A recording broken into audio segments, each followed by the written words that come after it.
السلام عليكم ورحمة الله وبركاته. ازيكم يا حبايبي يا حلوين ياللي في بيوتكم منورين. صلوا على النبي يا جماعة قبل ما نبدأ اليوم بتاعنا. اللهم صل وسلم وبارك على سيدنا محمد حبيبي يا رسول الله، صلى الله عليه محمد صلى الله عليه وسلم. ايه اللي انت عامله لنا النهارده يا ماما امان؟ الحلقة بتاعتنا دي جميلة ان شاء الله وهتستمتعوا منها في الذكريات اللي انا هقضيها معاكم. طبعا احنا النهارده الجمعة صلينا الفجر واللهم بارك لسه الشروق، اللهم بارك لسه الدنيا بتفتح كده والجو رائع عندنا. وقلت بقى ايه، شوية ملوخية عندي كده جايباهم للخزين، قلت اقطفهم. وقلت قبل ما اقطفهم نعمل الفيديو الجميل ان شاء الله في الغرفة الجميلة دي المتواضعة اللي انتوا شايفينها دي يا حبايب قلبي.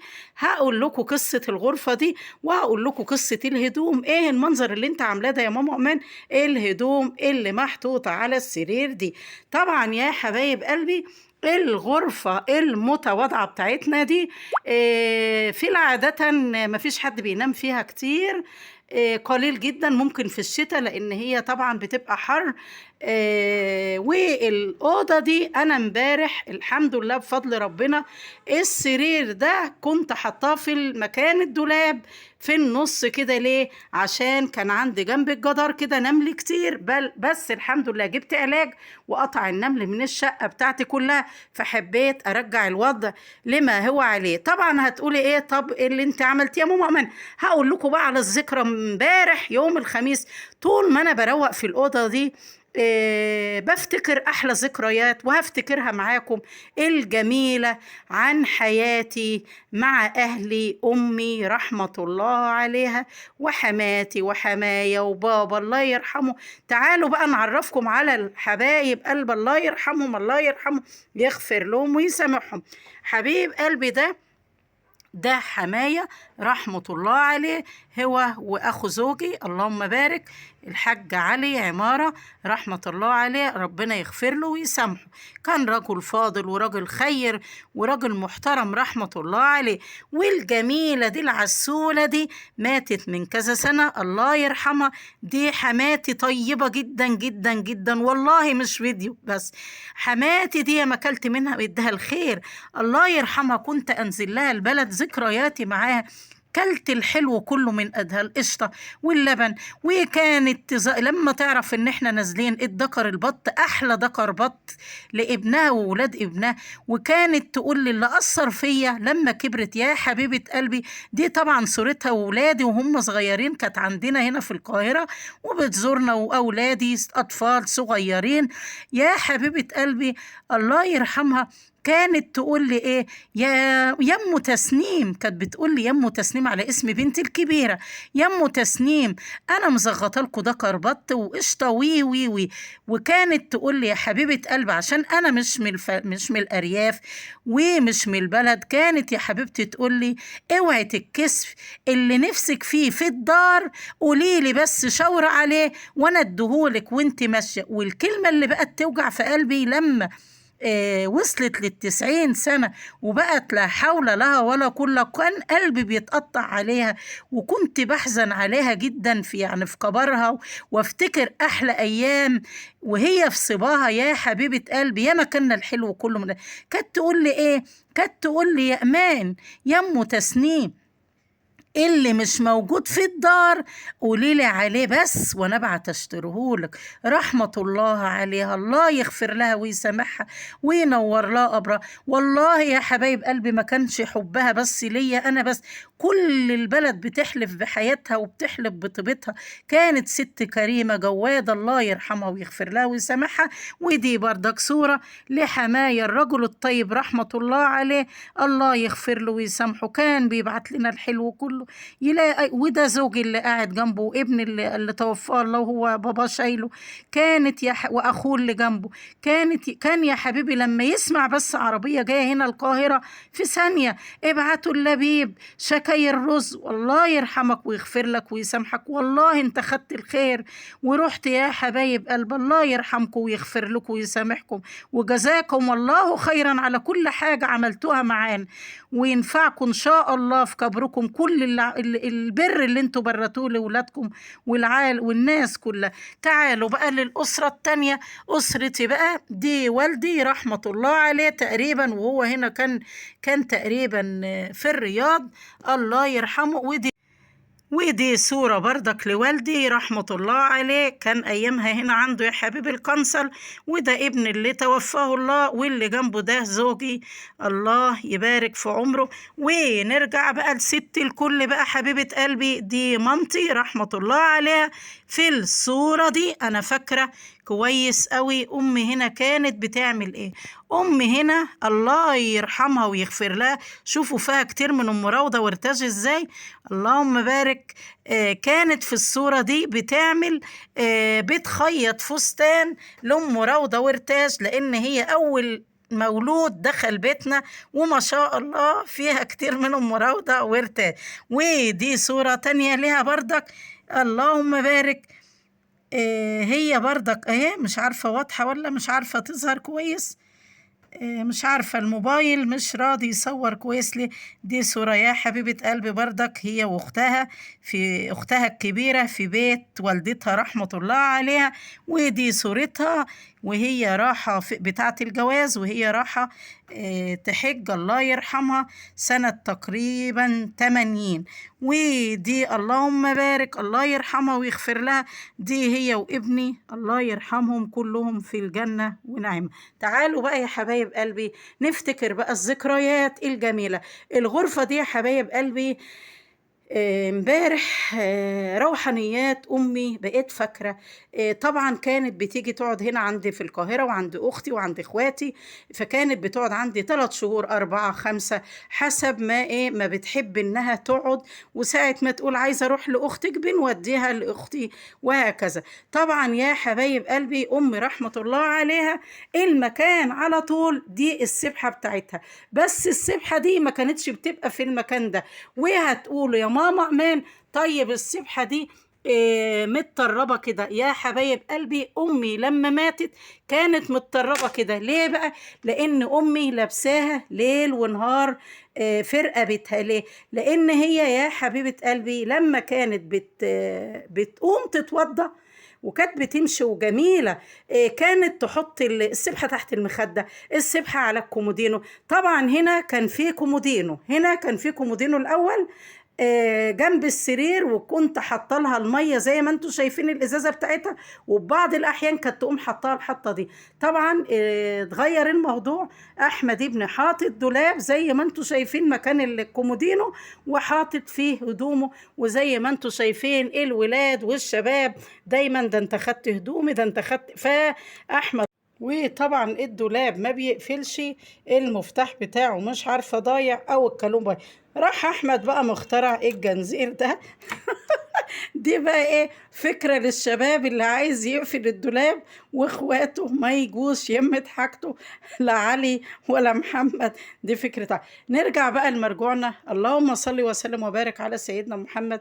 كانت على طول لما تقلع السبحة وتقوم تتوضى يا حبيبة قلبي تقعد تتهم في ولادي، ولادك السبحة خدوها، ولادك مش عارف ايه.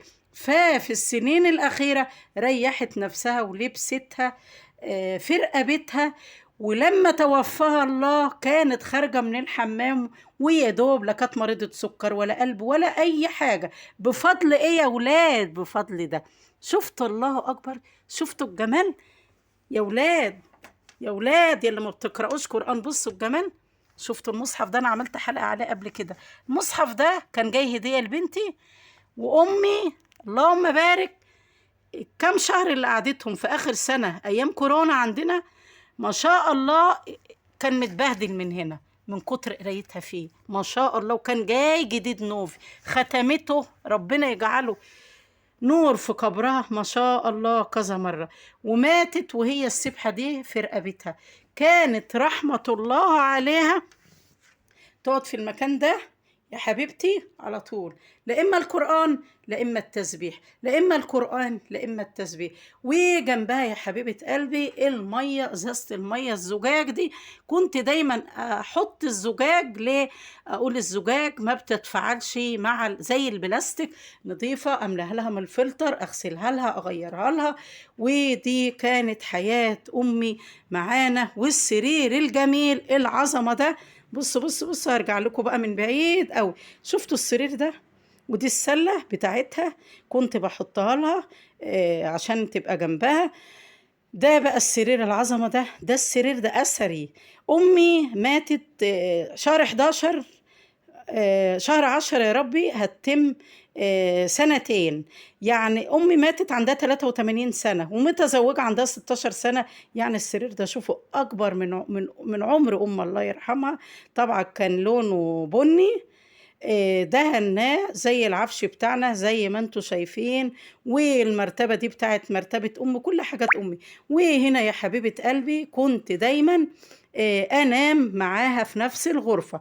في الأول، أول ما جات لي من 4 سنين، الغرف، أوضة النوم بتاعتي، أوضة البنات، أوضة الولاد، ما كانوش البنات لسه تزوجهم. فكانت يا حبيبة قلبي زي الطفل الصغير تدور عليا في الشقة، واللهم بارك، تفضل تلف في الأوض عليا. فطبعا أنا كنت هنا بفضل ربنا سبحانه وتعالى كنت بنام الأول في المكان ده. يعني هنا في المكان ده كنت بنام في الأول بعيد عنها، في الأوضة على الأرض. والأوضة دي بتبقى تلج تلج في الشتاء. المهم بعد كده اتنقلت على الأرض هنا، على أساس زي ما انتوا شايفين كده يبقى قبلها على طول. كانت تفتح عينيها تلاقيني قدامها، تدخل الحمام تبص تتأكد زي الأطفال يا حبايب قلبي. خلوا بالكم من الناس الكبار، دي بركة. كانت تتقلب يمين شمال، إيمان هو أنت في الأوضة؟ إيمان أقول لها يا ماما، يا ماما. على الأرض. ما كانش السرير ده على فكرة لسه جبته، السرير ده أنا يعني كنت جايباه من فوق من الروف، حطيته هنا عشان أنام عليه، لأن في أول سنة رجلي جالي تمزق في الأربطة من نومي على الأرض. وولادي بيقولوا لي يا ماما طب اتنقلي يا ماما على سريرك، روحي يا ماما على سريرك، على أساس انت سقعانة ورجليكي تعبانة. أقول لهم لا، طول ما أمي قاعدة معايا كام شهر عمري ما هتنقل من على الأرض. ده اللي انا عايزاك تتعلموه يا ولادي بناتي شبابي. اسمعوا الكلام ده، اسمعوا الكلام ده ليكوا كلكم، لولاد ايمان الشاذلي ولولاد المتابعين حبايب قلبي. اسمعوا الكلام ده. انا واخواتي الحمد لله بفضل ربنا كنا تحت رجل امي رحمة الله عليه. فضلت بعد كده ربنا كرمني في اخر سنة جبت السرير ده وحطيته هنا وبقيت انام عليه. ليه؟ عشان ما اسيبش امي لوحدها. الولاد يتحايلوا عليا يقولوا لي يا ماما قوم، اقول لهم ابدا، انا ما بشكرش في نفسي، بس بقول لكم على اللي بيحصل. عايزاكم تاخدوا طاقة إيجابية، عايزين إيجابيات. عمري ما قلت لا ده أمي مش عارف إيه. والما شاء الله تعالوا بقى لثياب أمي الجميل. دي ثياب ام الجميل. طبعا امي كانت منتقبه الاول، بعد ابي ما توفى من 25 سنه قعدت حوالي 10 سنين منتقبه. بعد كده لما كبرت في السن قلع عنها بقى النقاب، كانت بقى ما شاء الله داخله على 80 قلعت النقاب، بس التزمت بلبسها ده، لبسها الجميل. والعبايه دي ما شاء الله كانت تحب الاستك، تقول ايه عشان اما اجي اتوضى يبقى ليها استك. ودي جلبتها يا حبيبة قلبي، انا طبعا دلوقتي بلبسها، جميلة من ريحة أمي الله يرحمها. وده الخمار ده يا حبيبة قلبي بتاعها ده كنت عاملاه. وبعدين قالت لي والله يا أمان ده الكلفة دي بتبقى شكلها جميلة في الخمارات. وكانت فدي حياتنا يا جماعة. شوفوا الحاجة فين والسبحة فين وكل حاجة فين وهم فين. ما بيبقاش للواحد غير العمل الصالح، ما بيبقاش للواحد غير الذكرى الصالحة بصراحة شفتوا الناس، شفتوا الجمال دول فين دلوقتي؟ دول ذكرى جميلة. يعني أنا لو حماتي كانت مش حلوة كنت هتكلم عليها، كنت هقول لكم دي حماتي وخلاص، وده حماية وخلاص، والسلام. لكن هي عشان إنسانة محترمة، الله يرحمها، حبها في قلبي وعمري ما انساهم ابدا، وان شاء الله.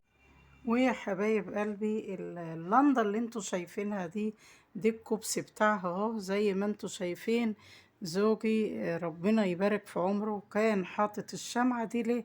لأن أمي كانت في بعض الأحيان بتقوم قبل الفجر تقرأ قرآن، وأنا بكون نايمة هنا قبلها، فما كانتش بتحب تزعجني، تقوم متكية على الكوبس ده وأيضا نور وتقعد تقرأ قرآن. وفي حد كده بقى هيسألني هيقول ايه؟ طيب حماتك ما كانتش قاعدة معاكي ليه؟ هقول لكم يا حبايب قلبي، لأن والدي رحمة الله عليه توفى يعني حوالي 25 سنة.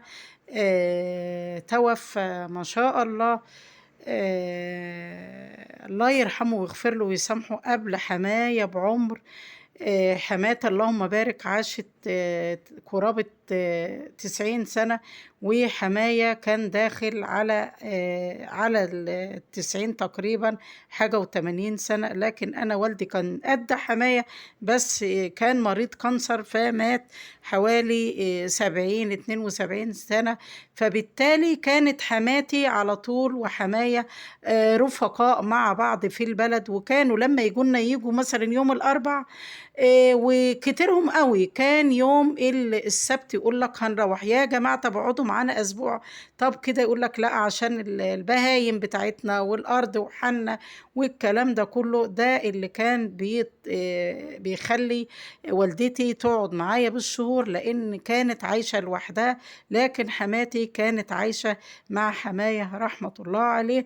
وإن شاء الله يا حبايب قلبي ما تنسوش الحبايب الحلوين اللي نورونا في الحلقة بتاعتنا الجميلة دي، وشوف الله يرحمهم هم فين دلوقتي. وما تنسوهمش إن شاء الله بالدعاء كلهم. والله يرحم موتانا وموتى المسلمين جميعا، اللهم آمين آمين يا رب العالمين. واستودعكم الله الذي لا تضيع ودائعه، والسلام عليكم ورحمة الله وبركاته.